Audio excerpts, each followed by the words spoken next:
Get ready to hear the truth about America on a show that's not immune to the facts with your host, Dan Bongino. Rough night for Uncle Bernie. Yeah, I assume he's feeling the burn. You may want to put some cream or like a salve on that or something. Not a good night for Uncle Joe either, crazy Joe Biden. I've got coverage of last night's super duper sloppy Tuesday. I've got my coronavirus daily update, and I've got that story I've been teasing for you for days, why hidden votes matter, what the Trump team's doing. And honestly, it's kind of tied to this coronavirus story. A lot going on. Today's show is sponsored by ExpressVPN. Your online activity shouldn't be public, ladies and gentlemen. Protect yourself today with expressvpn.com/Bongino. Welcome to the Dan Bongino Show. Producer Joe, how are you today? Fine, sir. I'm doing quite well, Daniel. Quite well for all the crazy crap that's going on now. No, I know. It's a rough time. Like I've said, I feel like we're living through something very significant right now, and I feel like it's really upon us to distill out what is real from what is fake. And I've got a story today from the Daily Mail about Corona that'll show you. I was all ecstatic about getting you some information, and then something happened. So we'll get to that. Today's show brought to you by buddies at Lending Club. If you're carrying revolving debt, that means you're not paying off your credit card every month. It could be paying thousands in interest every year. You don't need to pay. With Lending Club, consolidate your debt or pay off your credit cards with one fixed monthly payment. Since 2007, Lending Club has helped millions of people regain control of their finances with affordable fixed-rate personal loans. No trips to a bank, no high-interest credit cards. Super easy to use. Just go to lendingclub.com/Dan. Tell them about yourself, how much you want to borrow, pick the terms that are right for you. And if you're approved, your loan is automatically deposited into your bank account in as little as just a few days. Lending Club is the #1 peer-to-peer lending platform with over $35 billion in loans issued. Go to lendingclub.com/Dan today. Check your rate in minutes, borrow up to $40,000. That's lendingclub.com/Dan, lendingclub.com/Dan. All loans made by WebBank, member FDIC, equal housing lender. All right, Producer Joe, let's go. All right, here we go, baby. Okay, let's open up first with our daily coronavirus updates. Important given the public hysteria being stoked by the media, which seems to be relishing this opportunity to frighten the hell out of everyone.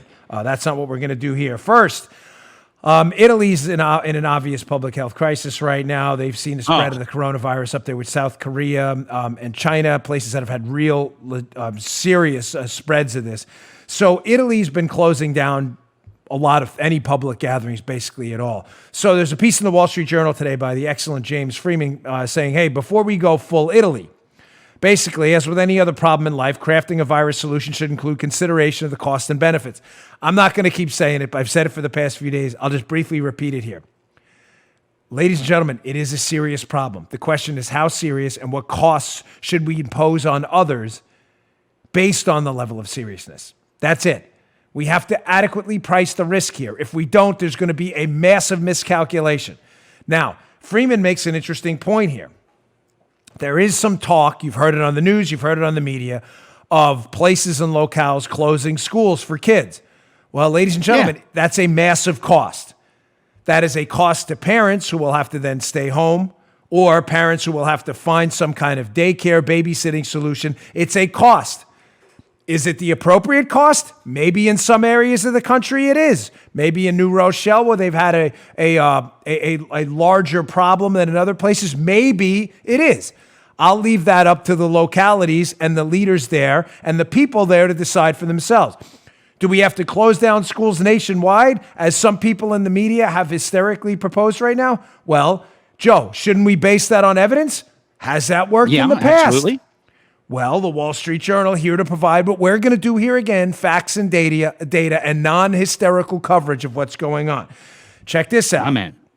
This is what happened in the past. During the H1N1, the H1N1 flu outbreak in 2009, some schools were closed and kids still ended up congregating at places like malls and water parks. One of the doctors mentioned here that the role of children in driving the spread of the current infection is still unclear. Basically, folks, again, the hysteria here, I believe, is multi-purpose for the media. Number one, it drives ratings for them. Number two, they get to damage Donald Trump. It's sad.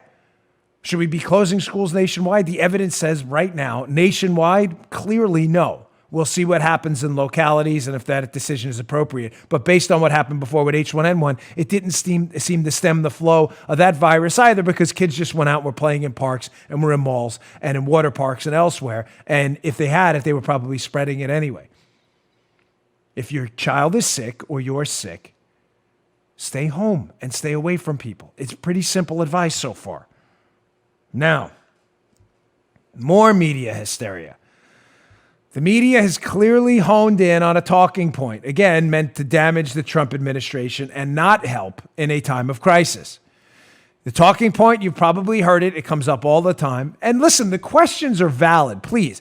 I'm obviously a supporter of the president, but let's be very careful here. Questions by the citizenry towards the government we elected, the president, the Senate, the House, our Congress, are all fair. I'm simply suggesting to you, are the questions based on a pure motive or are they based on a political attack? And this continued question about the testing kits, clearly, at this point, I believe is politically motivated. What do you want the administration to do more? They're wiping away regulations at a record pace to get accurate testing kits out there, and they're telling people the right thing. If you don't have symptoms, please don't get tested, because that'll take away a test, Joe, from someone who may be showing symptoms and may need the test. Was the delay in getting the test kits out there acceptable? No. But we've got the questions, we've got the answers. The administration is doing what it can. But the Democrats have clearly honed in on a talking point, and that's a delay in getting the coronavirus testing kits out there. Now, I want to show you how this works, how the media continues this narrative despite the fact that the question's been asked about the testing kits and it's been answered repeatedly. Here's an article by Politico, otherwise known as Bull-Itico. You can fill in the rest. Look at this. Exclusive. David Lim and Brianna Ailey. U.S. coronavirus testing threatened by shortage of critical lab materials. Oh my gosh, we're all going to die again. So, Joe. Again? Amazingly, again, we're all, right. This is like we're resurrected and we're just killed again by this constant barrage of negative media headlines. So, Joe, I'm just asking you as the audience referee. You've been for over 5 years now. We've been doing this show, however long we've been doing it. Yeah. You read that headline, you're led to believe that there is a crisis and this mass shortage, right, of testing kit supplies, right? And if you, and by the way, ladies and gentlemen, 95% or more of people only read the headline. Now, if you read the article, which many liberals won't, and you get to the end of the article, you'll notice at the end that there's this little gem in there, which seems to kind of contradict the hysteria of the headline. Remember, the testing kits is the new media talking point. Quote, same article, folks, same article, not a joke, I didn't edit this. Commercial labs, which have recently started running coronavirus tests, have not experienced any supply shortages, according to a spokesperson for the American Clinical Laboratories. It's not funny. I don't know what the same article. It's the same damn article. It's the same article. Now, Joe, is that at the beginning? Is that the opening paragraph? Of course it isn't. It's all the way at the end, and they're kind of hoping you don't read to the end, where it says that the clinical labs out there doing this have said, hey, we don't have any shortages yet.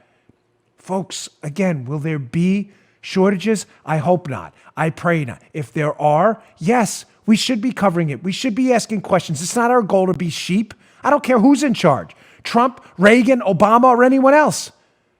But do you think, I'm just asking you a simple question, do you think that headline corresponds to the reality of what that story says?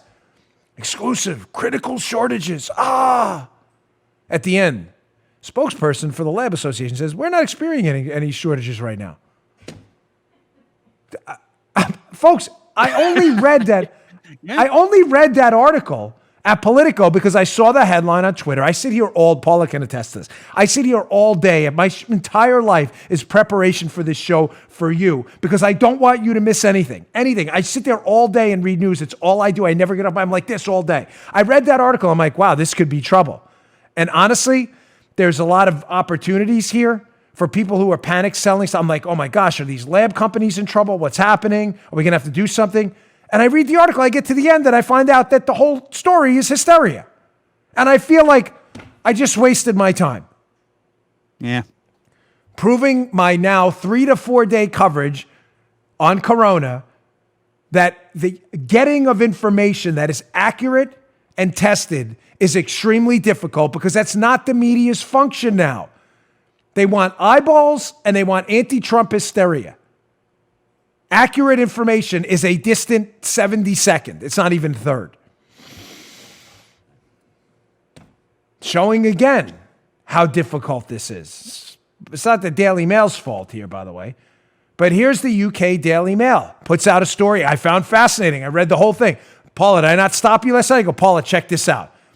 Headline. There's a study out in China how one guy spread corona to 9 other people on this bus. There's diagrams in this piece. It's in the show notes. Please go to the show notes, Bongino.com. Or if you want to subscribe to my email list, Bongino.com/newsletter. I'll email you these stories every day. It's a good one. Scientists find the deadly virus can travel 4 times the safe distance and linger in the air for over 30 minutes in confined places. I was like, oh my gosh, that's interesting. Yeah. It says a study in China. So I said to Paula, she's fascinated with this. She walked in the door. I said, you got to see this Daily Mail piece. Apparently this thing can live in the air for up to 30 minutes. What happened is, according to this China study, this sick passenger had left the bus, and people who got on the bus after him up to 30 minutes later may have been contaminated. So hold on this. Hold on this story. I don't want you to tune out now. If you are, you're making a mistake. Don't spread this before I finish this. Because again, the point of this is not to tell you about the study. It's to tell you about how hard it is to get accurate information. Now let's go to the bullet points from the piece. I'm going to read through them and make sure you stay till the end. If you're watching on YouTube, you can read ahead. YouTube.com/Bongino. Bullet point. Scientists studied one guy in China who passed the virus to 13 people in total. On the bus, the germs jumped as far as 4.5 meters to other travelers. That's apparently new. It lingered in the air for up to 30 minutes after the man got off the bus. People who wore masks on the bus were not infected, the study found. I found that interesting too. Coronavirus bugs also stayed on surfaces for days, especially when it was hot. Very interesting. Scientists said their findings show face masks are useful protective measures. This is all unbelievable information. I'm like, I got to get this out to my audience. Hold on. Time out. TO. Update. The study published in a Chinese journal has since been retracted. Oh! You can't get anything. Again, I'm not blaming the Daily Mail. They put the story out and thought it was a legitimate study, like we all did too. No one's telling us why it was retracted. Again, be very, very careful about what you're reading. Is that all real? Does it live for 30 minutes in the air? Can you now get it up to 4.5 meters away? Do face masks work or not work? I'm just telling you, be very careful about what you're reading. I think a lot of this is designed to stoke hysteria, not suggesting it. I'm getting a ton of emails on this. Record numbers of emails.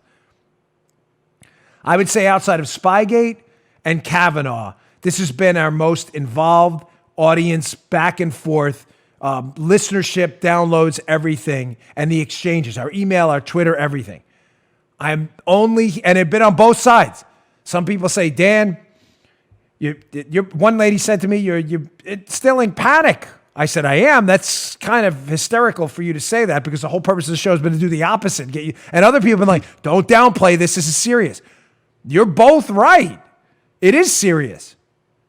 And some people are panicking, but we're not doing that. We're the ones telling you that this is the classic prisoner's dilemma, where neighbors witness their neighbors doing, stocking up on 72 weeks of toilet paper, and they're going out and doing it too. It's hard to stop that. The only way to combat that is with information. Information matters. I want you to be very careful about what you're reading. Showing you how the stupid virus is spreading faster than corona. We covered yesterday how leftist propagandists, not interested at all in solving this really tough problem right now, this public health crisis, are more concerned with calling you a racist if you call the virus the Wuhan virus, which is exactly what it is, Here is the intellectual scion of the left, AOC, and here's what AOC is concerned about, even though she's a representative from New York, where a public health emergency was declared by the governor, Andrew Cuomo. Here's AOC, what she's very worried about Asian-themed restaurants. Check this out. Honestly, it sounds almost so silly to say, but there's a lot of restaurants that are feeling the pain of racism, where people are literally not patroning Chinese restaurants. They're not patroning Asian restaurants because of just straight up racism around the coronavirus. So,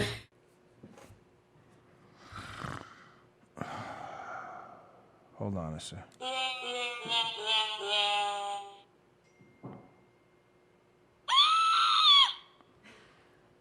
I got this sound. I can't even find a sound effect to describe how stupid that segment just was. I don't even, you know what? I'm not even wasting any time. I don't even know That's why I'm silent.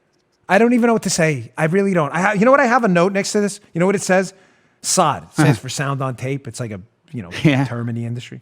That means play the SOD. I have AOC and I have really with a question mark, because I don't even have anything to add to that. Okay, moving on, because I'm not going to dumb you down. I'm just, again, the only purpose to playing that is to show you how unserious government is. Many people in government in a time of crisis. Not all, but many.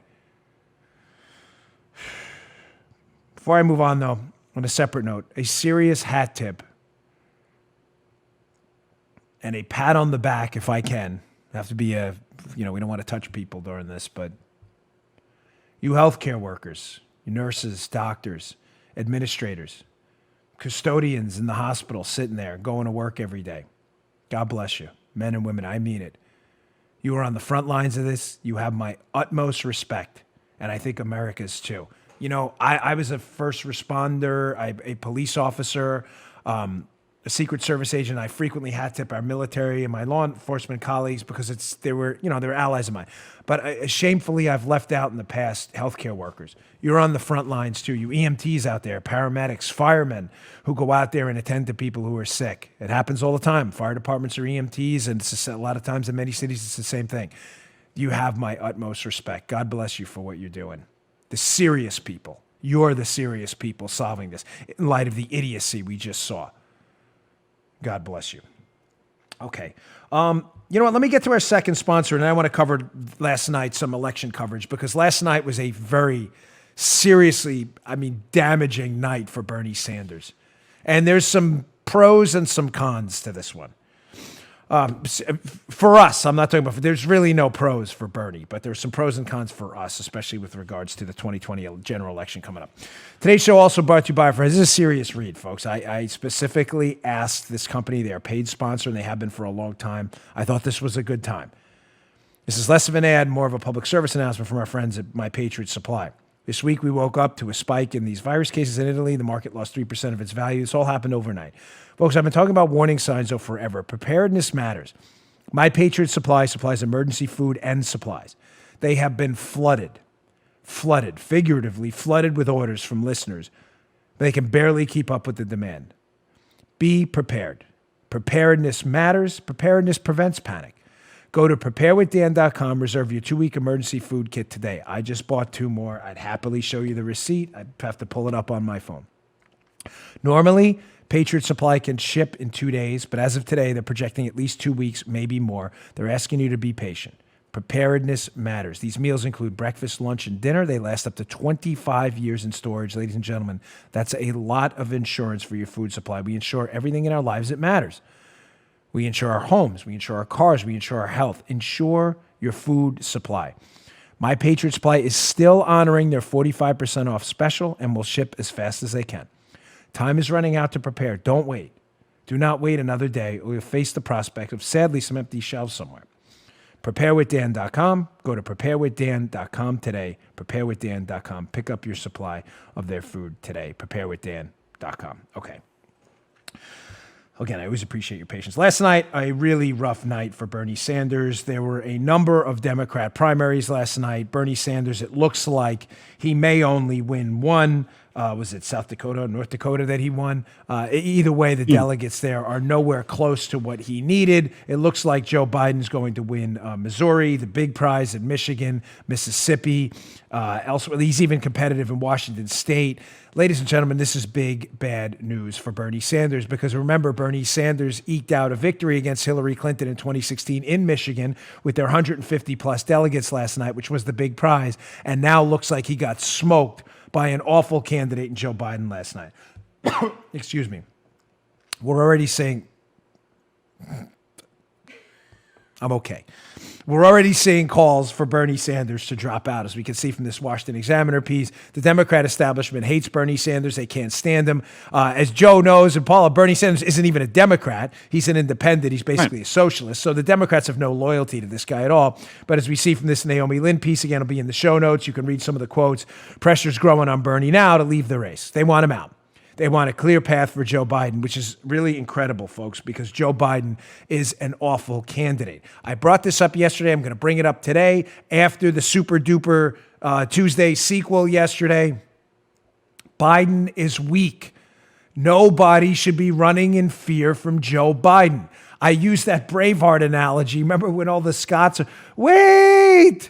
Do not flee when they see the English on the battlefield. Please, when you see Joe Biden on the electoral battlefield and his supporters, everybody should be saying, wait, do not flee. There's nowhere to run. Joe Biden is weak. Folks, if given my choice, I would rather face Biden. He's a mess. This guy's a mess. I brought this up the other day, and I'm going to bring it up today because I think it's a great point, and I wanted to, unless I thought we were going to be on Hannity about Biden, but it was about the Wuhan virus instead. I wanted to bring this up in a national setting last night. I'll bring it up now, again, because it's important. Remember, no Democrats are defending Joe Biden. Nobody talks about how great Biden is as a candidate. Nobody. Find the quotes. All they do is tell you what Joe Biden isn't. That is the hallmark of a troubled, deeply troubled campaign and the candidate that represents it at the top of the campaign totem pole. Nobody. Read all the quotes about Biden. Well, at least he's not Bernie Sanders. The other Democrats. Well, at least he's not Donald Trump. Nobody defends this guy. I was kind of chatting again before the show, and I brought up this morning to Paula. I said, can you imagine Biden on a debate stage with Trump? Folks, it is going to be a disaster. I'm not predicting the outcome of the election. Things change. We don't know what's going to happen. We saw the Wuhan virus come out of nowhere. Things change overnight. I'm simply suggesting to you that acting as Bernie Sanders was a far worse candidate than this magical, created in like a Captain America super serum lab candidate, Joe Biden, is insane. Nobody ever says anything good about Biden. They only tell you about how not bad he is. Do you recall any of that with Reagan, with Trump, with Democrats when they spoke about Obama? They talked about Obama like he was the second coming. Nobody does that with Biden. He is weak. Showing you how weak he is. Here's another headline from the Washington Examiner. James Clyburn, representatives from South Carolina who saved the Biden campaign by endorsing him and giving him some clout in the black community in South Carolina, which gave him momentum. Jim Clyburn, who supposedly loves Obama. Headline, Caitlin Yillick, Washington Examiner. Jim Clyburn, cancel future Democratic debates. Folks, they want this guy out of the public eye so badly that they're now, even though the race is still competitive, folks, despite what you've heard, the race is not over for Bernie. He has close to 600 delegates. He's still running competitively. And remember what I said yesterday in the show. Even though he lost in a lot of these states, he was very competitive in some of them. He got crushed in some southern states. But the Democrats don't have a win or lose delegate allocation process. In other words, you win the primary, you get all the delegates. That's not the way the Democrats have set up their process. Their process is proportional. Bernie got 40% of the vote. He gets roughly 40% of the delegates. How you lose matters. He has been losing relatively competitively, meaning he's still racking up delegates. It is not over. But Clyburn and the Democrats who are having Joe Biden now ridiculously do 7-minute stump speeches. 7. in Joe Biden math. 7. 7-minute stump speeches. You believe that? Now, Joe has been in radio for a long time. You used to do Canada. That's how I met Joe. You don't even do 7-minute appearances on brief talk radio segments. You stay for if it's a good candidate. Yeah. Folks, they are hiding this guy. They want him off the debate stage. They don't want him talking in public. He is a mess. It's a total disaster, and everybody knows it. Now, process this for a minute. He is 77 years old now and is showing clear signs of not being up to the job. Can you imagine in 4 years how bad this is going to be? Don't tell me I'm not going to be frightened away by Politico and the left-wing media. It's not fair to discuss his mental state. Really? You're the same lunatics who thought John McCain was crazy? Yeah, I was following Twitter. I was going to put it up on the show. Headlines from left-wing outlets. John McCain signs he's losing his mind. Donald Trump, the 25th Amendment. Please spare us your garbage. We're not interested. Move along. We will discuss whatever we want. And Joe Biden's mental state is a fair topic of discussion for the man who's going to be the commander-in-chief of the most powerful military in the history of humankind. Period. Full stop. Thank you. Have a nice day.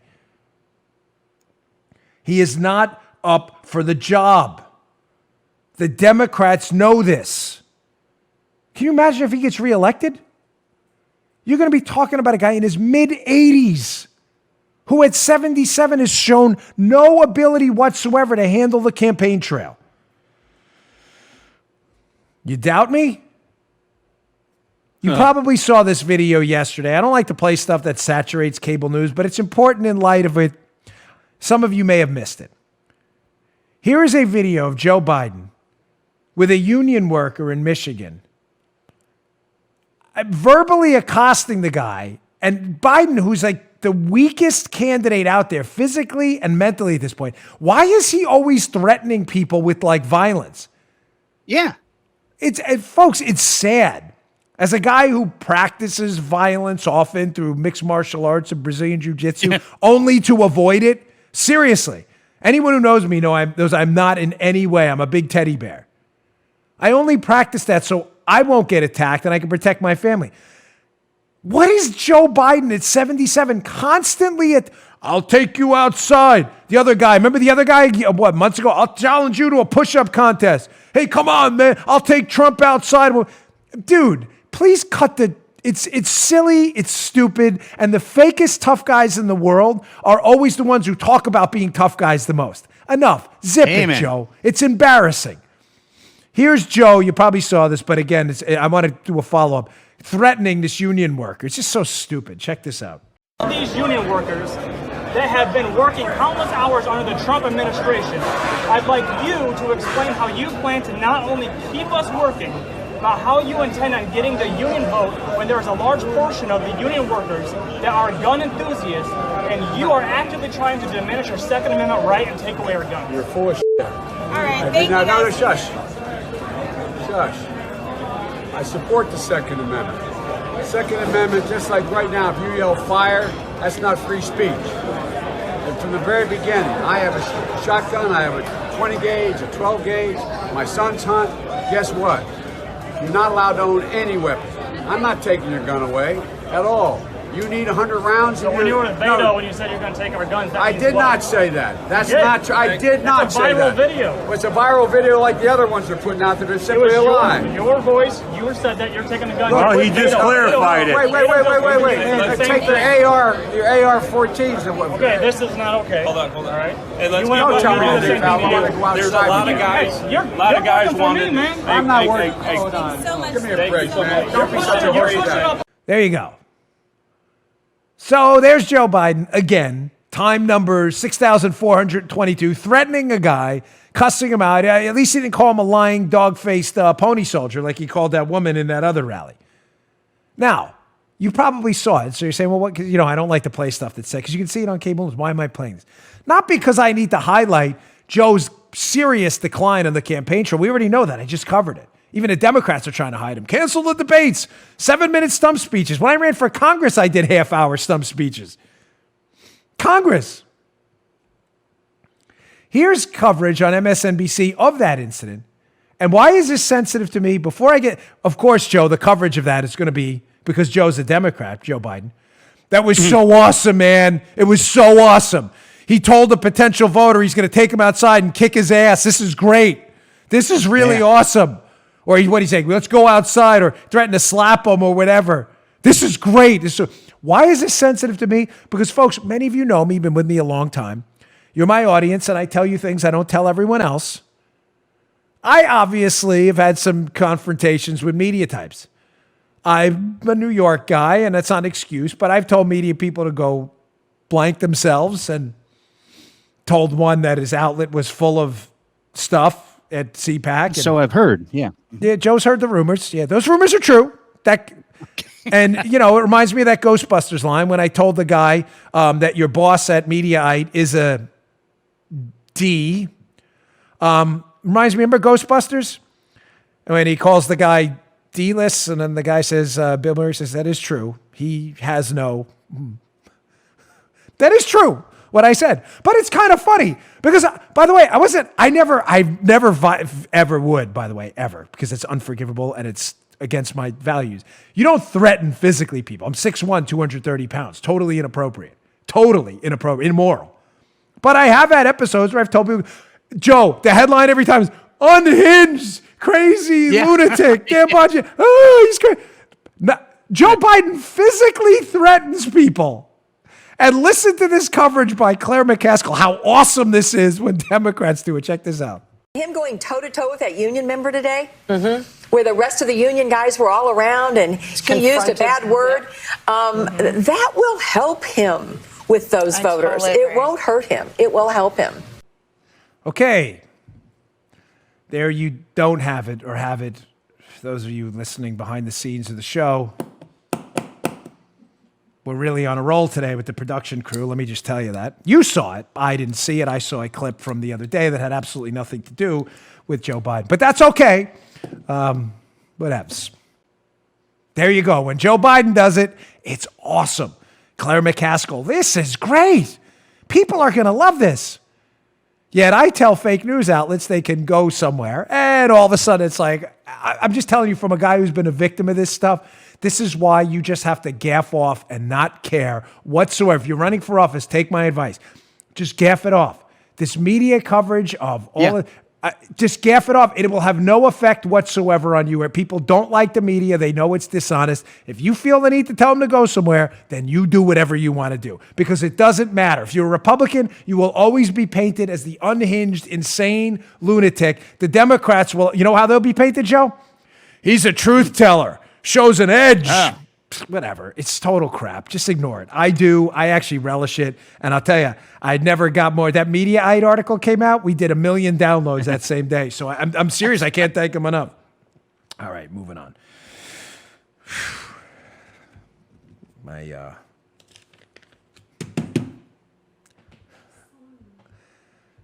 She's like, sorry. It's all right. It's not a big deal. This is the benefit of being married to your producer. We can make it up. Where's the Duke Cannon? Where's the Duke? They're not a sponsor today, Duke Cannon. They should have been. Would have been perfect timing. All right, what did we just cover here? Rough night for him. Oh, okay. I want to get back to some. This is just a brief kind of Spygate. So I know I haven't touched it in a few days. Actually, more than a few days because, I only cover it when there's news. But this is important, just a quick one. But this story's in the show notes, and I want you to keep it handy. This is one of those articles I'd like you to keep up on your phone or your computer. Keep it handy because it totally, again, annihilates this left-wing stupid media talking point that, oh my gosh, nothing really went wrong with the FISA process. We shouldn't worry. It was just a few low-level guys. John Solomon has a piece up at his excellent new website. I think it's Just the News. But this one was at John Solomon Report. This is important. Going back to this, March 9, 2020. The 21 words uttered by the FISA court that changed the Russian collusion case forever. No one ever forget this. I want to debunk a narrative here, and this is what this piece accurately does. Again, be available in the show notes, bongino.com/newsletter. Please check it out. We keep hearing from the media this misleading of the FISA courts with the fake dossier to spy on candidates. Joe, don't worry. No big deal. It was some low-level guys. It wasn't institutional. Nothing needs to change. Now, this is important. Why? Because the media loves gaslighting. Yeah, cool. Nothing to worry about, right? They love gaslighting, and they're doing it for a reason. Nothing is by coincidence, folks. Nothing. Let's get to the words first, about the 21 words that matter. And then why this is all coming out now, this media gaslighting that, oh, well, it's just a few low-level FBI guys. It's not a coincidence, I promise. First, here was the ruling by the actual FISA court judge and what he said. So you have his actual words handy and ready to go from the John Solomon piece. Quote, in just 21 words, FISA Judge Boasberg provided the first judicial declaration that the FBI had in fact misled the court, not just committed process errors. Quote, there is thus little doubt that the government breached its duty of candor to the court with respect to those applications. Folks, this has already been ruled on that the FISA court was clearly misled by government investigators in an effort to spy on Donald Trump. I know you know that, but it's important you have the words at your fingertips ready to go because leftists want you to believe that it was low level. Why? Because the modern left that used to be concerned with civil liberties has been largely, not all, this is important, I'll bring this up in a second with regards to this Wall Street Journal article, largely, but not all, hijacked by police staters. Follow me here. I don't want this to be convoluted. All right. I've seen a reemergence of this narrative just in the last few months. Silly narrative that the FBI spied on Trump. They clearly misled the court. We know that because the dossier they used was fake. But don't worry, it was low-level guys. We should keep the process. Why? Why is that narrative emerged, despite the fact that the FISA judge just debunked the whole narrative? He's saying this isn't process stuff. This is big. Because the left has been hijacked by people who love the weaponization of the intelligence community. They've seen the success of doing it with the Trump collusion hoax. They want to keep this going. Everybody tracking me? Mm-hmm. Now, why is this perfectly timed, these fake narratives? Because by March 15th, a lot of these FISA and spying Patriot Act provisions, which I've been discussing on the show, roving wiretaps, business records provisions, are up for renewal. People like Mike Lee and Rand Paul and FreedomWorks and other organizations have been bravely fighting against this because the FISA court's a total scam and a joke and should be thrown out completely. But they're up against, sadly, some rhino Republicans who aren't real constitutionalists and a bunch of leftist Democrats who used to care about civil liberties. Remember the ACLU and all this? Who now, I don't know what the ACLU's position on this is, but some civil liberties, they used to care about that stuff. No more. They are all in on the police state now, and they want to desperately make sure, Joe, that all of these FISA provisions are renewed with almost no changes at all so the Democrats can do it again. All of this stuff is time. None of this is a coincidence.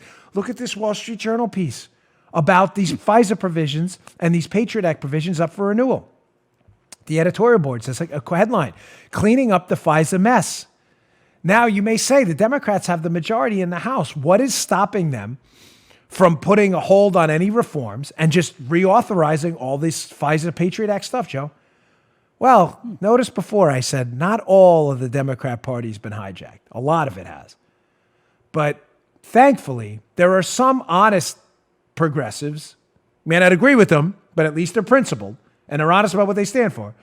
There are some progressives who are saying in the House, you know what? I said I wasn't into this government spying thing years ago when it was the Republicans, and I'm not into it now when we did it either. Shocker. Right. Some of them still have principles. You don't believe me? Check out this snippet from the piece. Despite these revelations, talking about the Boasberg revelations that the FISA court was abused by the DOJ and others, House Democrats initially planned the reauthorization of all this stuff that contained negligible reforms. But a revolt by progressives against nearly any surveillance forced the Democrat leaders to seek GOP votes, thus the chance for some modest reforms. I'm not here celebrating these radical far leftists who would like nothing more than to see your tax money, your health care, and your education all fall into their hands so they can destroy it.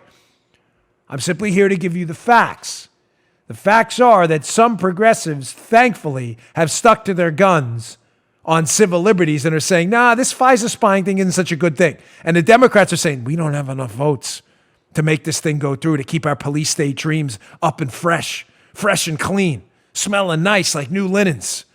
We're going to need some GOP votes too. And a lot of these Republicans are saying, no, we're not reauthorizing this thing clean. You're going to fix some stuff. Some of the proposals, ladies and gentlemen, I think are weak. The FISA court just has to go. I'm sorry. The whole FISA court, I don't believe in any of this Patriot Act nonsense. Get a warrant. If it's a foreigner who is not in the United States, it doesn't matter anyway.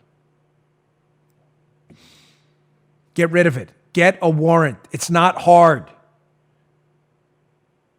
But some of the provisions have been the Attorney General Bill Barr or any future Attorney General have to be notified about future spying campaigns and cases that may involve a political candidate. It's all not, folks. It doesn't matter. You think if Loretta Lynch was notified about this or Eric Holder, it would have mattered. It's just dumb. FISA court's a joke. But I don't want to sell them short. Again, at least some progressives have stuck by their guns on that.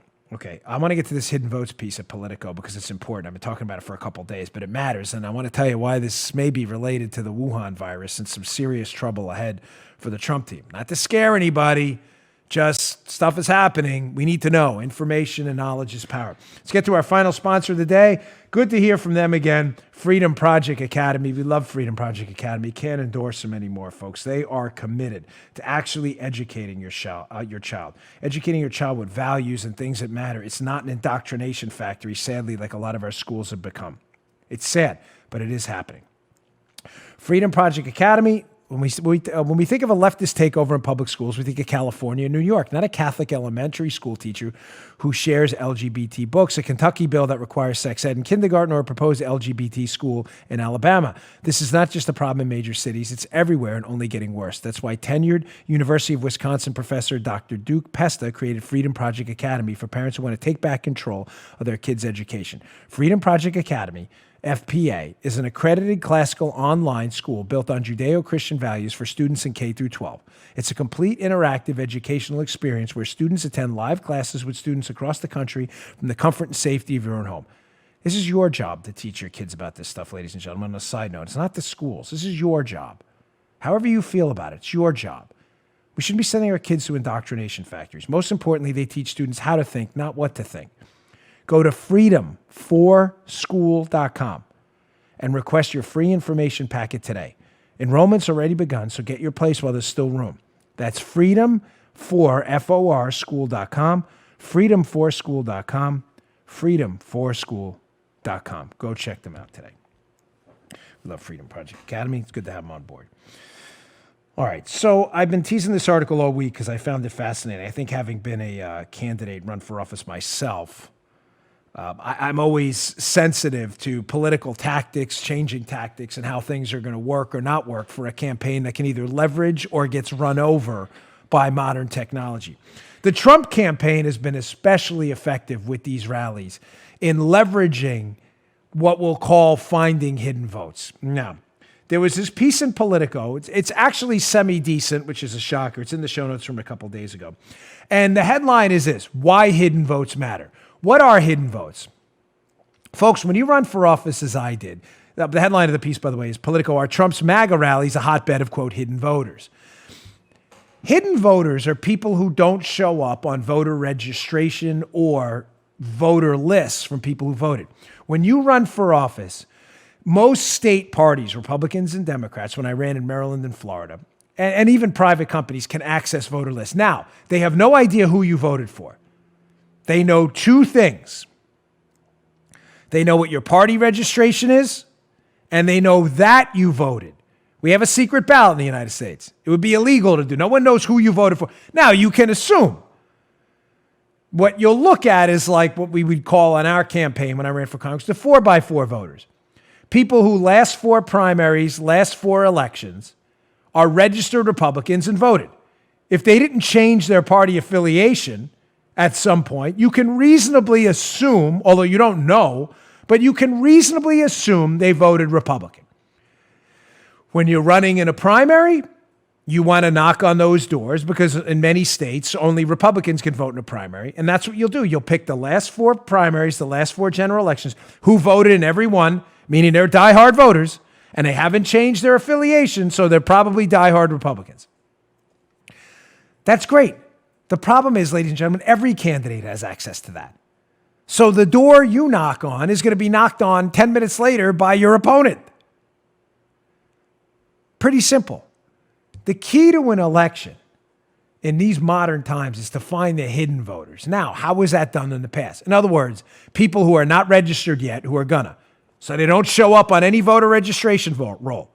Or people who are registered but haven't voted in the last 4 generals, the last 4 primaries, but may vote in the next one. These are your hidden voters, and these are pockets of support that can be a secret weapon because nobody knows about them, because they're not there. They don't show up in the paperwork in the spreadsheets.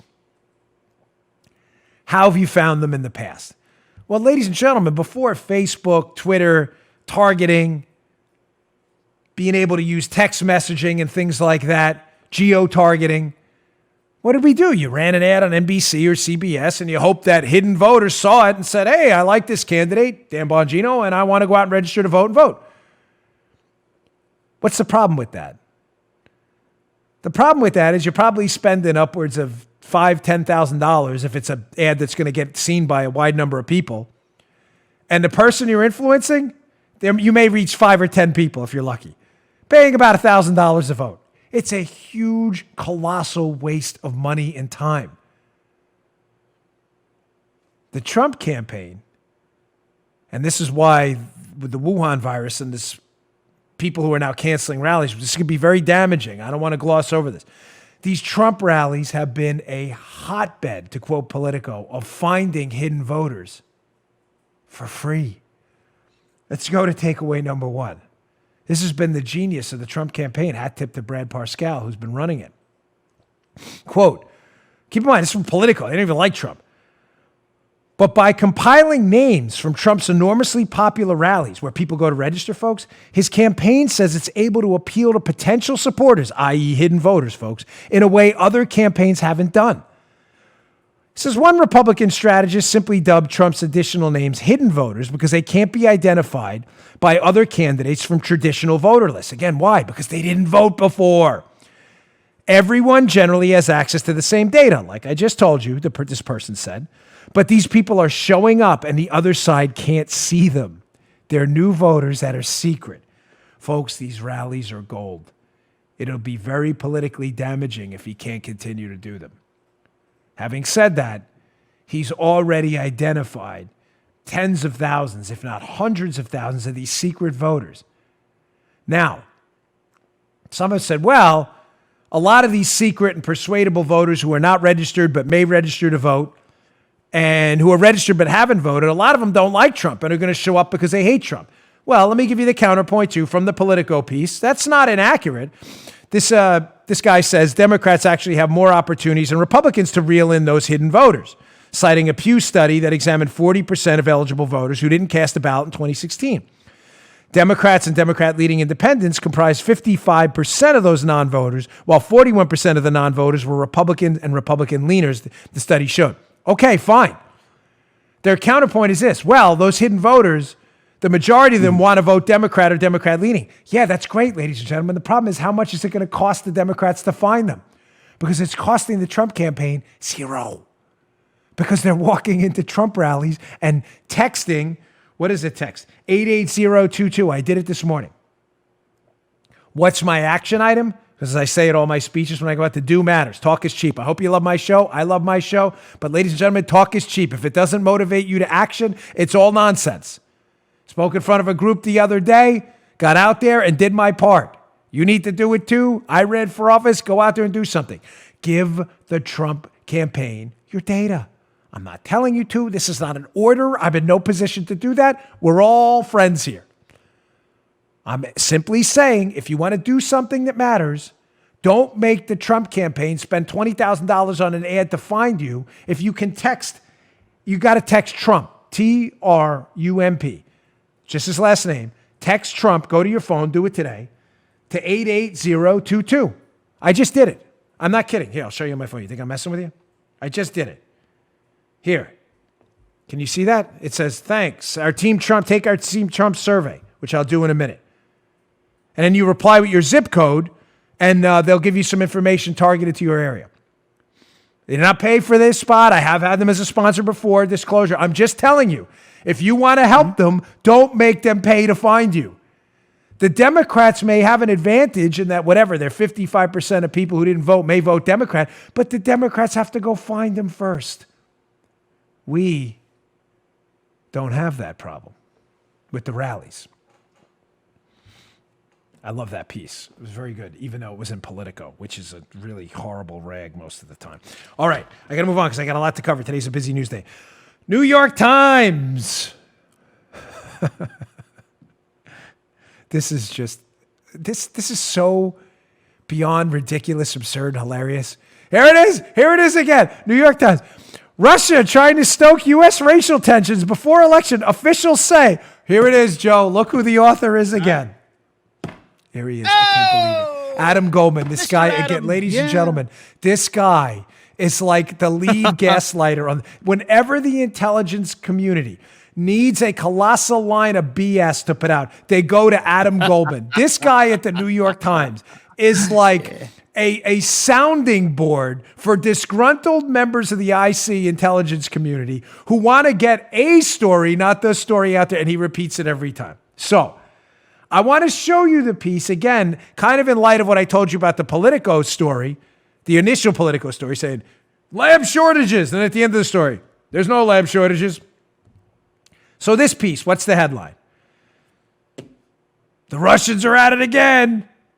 Yep. They're trying to stoke racial tensions. The Russians are coming. We need Paul Revere throughout the streets sounding the alarm. The Russians are coming. The Russians are coming. Well, when you get down into the piece again, they always kind of bury this a little bit. Joe, who told them this, Adam Goldman? We all need to worry about the Russians. Why are they doing this? Again, because they're going back to the 2016 playbook. This is not new. It's not even hard to figure out. If Trump wins re-election, they are just going to bring out of the dirt and resurrect from the grave the narrative that the Russians did it. It's as simple as that. It's not more complicated. And they're already prepping you for it. So, according to Goldman, officials are telling him this, Joe, this is really serious. The Russians are trying to help Trump win. Joe taking this very seriously. It is fakest serious fakest voice. You read down in a piece and you see this little gem. Russia's primary goal, according to several officials, Joe, briefed on intelligence who spoke on the condition of anonymity to discuss this information, is to foster a sense of chaos in the U.S. Listen to this part. This is great. Though Russia's motivations are under debate and difficult to decipher in the absence of high-level intelligence sources inside Moscow. Okay, this is great. So we're all supposed to believe in this headline at the New York Times that the Russians, again, I have no doubt the Russians want to screw up this country. And I have no doubt. The question is not, is it a problem? It's, again, how serious a problem. Apparently, it's serious enough for a New York Times headline. Keep in mind, the Chinese are doing this too. So are all our geopolitical adversaries trying to mess with our elections. Why does Russia continue to get this unwarranted attention? By unwarranted, I mean constant coverage every day in lieu and the opportunity cost of covering everyone else's intelligence operations in the United States because they think it worked in 2016 and they'll lie about it again. The IC, the Russians are doing it again. You read, again, you get down into the piece and you find out that, well, we're not really sure this is true because we don't have any high-level sources in Moscow. That's crazy because Christopher Steele's entire dossier was based on, quote, high-level sources in Moscow that the media told us was legit. Can you put that back up again? Because despite the fact that Goldman himself, known Spygate media plotter, acknowledges that his sources, and I'm using air quotes because these are not real sources, are telling him they have no good sources in Moscow, but we definitely know a lot about Moscow, are also telling him that this is clearly here to help Trump because some American officials said that Russia believed acts of violence could bolster President Trump's re-election bid if he could argue that a response to this episode demanded a law and order approach. Holy Moses, ladies and gentlemen. The stupidity of this is endless. The intellectual vacuum our media lives in is just staggering. How stupid do they think you really are to fall for this again? In his own piece, Spygate plotter himself, Goldman, acknowledges that his sources are telling him they have no good sources, as he in the next paragraph writes, but those sources are telling us the Russians are definitely helping Trump. It's a real piece. By the way, hat tips are important. Svetlana Lakova, who I had the interview show with, it's on my YouTube channel, youtube.com/Bongino. She had this on her Twitter feed. That's where I saw the article. She can't believe it either. That in their own piece, they're telling you they have no good sources, simultaneously telling you how those horrible sources are telling them the Russians are definitely back to help Trump. And suckers are, it's unbelievable. Suckers are falling for it again. Oh my gosh.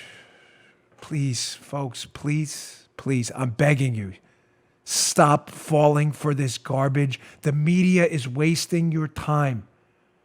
Do your own homework. Do not rely on these people at the Times, the Post. It is garbage. It is all garbage. Politico, garbage. All right, have enough time? All right, let me cover this final story. From an economics perspective, Washington Times, another story up in the show notes today. Please check it out. There are some battles going up on Capitol Hill right now, what to do about the economy. As we're looking now, the stock market struggling a bit today, very volatile. The volatility index is off the charts. Again, I see it as a buying opportunity. I'm not your financial advisor. Based on your risk, you have to determine what you need to do. I totally understand that. Some people said, well, don't tell people to buy. I'm not telling people to buy. I'm telling you what I do. You do what you want to do. I'm not telling anybody to do anything. I'm not your financial advisor. I'm just telling you I believe in the long-term power of the U.S. economy. We are going to get a vaccine. We are going to get through this. Washington Times headline, Democrats use coronavirus crisis to push a liberal wish list. Of course. Really? Liberals, this isn't even like a shocking. They want more paid sick leave, food stamps, all the liberal wish list. President Trump is proposing a payroll tax cut. I don't think it's going to go through, folks. I don't think, honestly, they'll even have all the Republican votes for it. Candidly, is it the best idea out there? I'm not sure. You say, okay, Dan, well, what's your idea? Fair enough. Good question. I think a better idea would be to push for a long-term tax cut, a drastic middle-class tax cut, maybe 10 percentage points. You may say, it's crazy. It'll never get through. Ladies and gentlemen, this payroll tax is probably not going to get through either. So to be clear, payroll tax, we're talking about, FICA, Social Security. They're talking about zeroing that out for a little while. You may say, well, what's the problem with that? It's more money in our pockets. I love that. I love more money in Americans' pockets and not in the government's pockets. Don't get me wrong. The problem is it's temporary, like it was when Bush did it and like it was when Obama did it. And you may get a little juice out of it, but it's not going to impact long-term investment decisions we need. We need companies on a longer horizon to be able to plan out in the future what their income is going to be and make investment decisions. Can I give you, I hate business school examples because business school is great, but practical business experience matters, as many of you know. But I did learn a lot. And some of the things I apply in my own Bongino Inc. Business here with my wife. When a business is trying to, say, Joe has a computer factory he has on the side. When they're trying to plan out investment decisions like, do I open up a new factory because we're getting a lot of demand? I sold 100,000 computers last year. Demand next year is for 200. I don't have enough capacity. I may need to build a new factory. When a business does that, they use modern methods. And a lot of these modern methods are very simply spreadsheets and net present value analysis. Excuse me. In other words, I'm not supposed to touch your face, but I just had an itch in my nose. Net present value analysis is this. If I invest this $1 million in a factory, depreciate it over time, will that $1 million in today's money generate a positive return to me or a negative one? It's as simple as that. So they discount backwards their planned expenses. What are we going to have to pay in taxes? What's the anticipated demand? How much is it going to cost for employees? And they put them in simple spreadsheets. It's impossible to plan out, though, in the future if you have no idea what some of those costs in the spreadsheet are going to be. A payroll tax cut, again, I'm more all about getting money in your pockets, and it's better than nothing. I'd rather see a long-term cut. Capital gains, corporate taxes, middle-class tax cut. It would allow companies to plan long-term where some of those expenses for them, like taxes, would be lesser. That may make some of those investments that were negative, in fact, positive now, and we'd get more of a boost long-term out of it. The Democrats' plans, I think, are garbage. I think it's not going to help at all. But another problem with the payroll tax cut is if you're laid off right now, you're not on a payroll. So payroll tax isn't going to help you. Cutting tax rates if you get a job back would probably help a lot. And it may help with your filing, and it may help with your income tax at the end of next year. Corporate tax cut would go a long way for helping companies invest. Read the article, though. You could see the competing plans. Again, I'll take a payroll tax cut if it's the only option, but I'd much rather see a long-term middle-class tax cut and a corporate tax cut as well. It's the best way to do it. We need investment. All right, folks, thanks again for tuning in. I really appreciate it. Please subscribe to our YouTube channel. Thanks to everybody who did yesterday. We had a big bump yesterday. 1,000 new subscribers in one day. YouTube.com/Bongino. I really appreciate it. It's all free. Check out our video show there. Thanks a lot. See you tomorrow. You just heard The Dan Bongino Show. You can also get Dan's podcasts on iTunes or SoundCloud. And follow Dan on Twitter 24/7 @DBongino.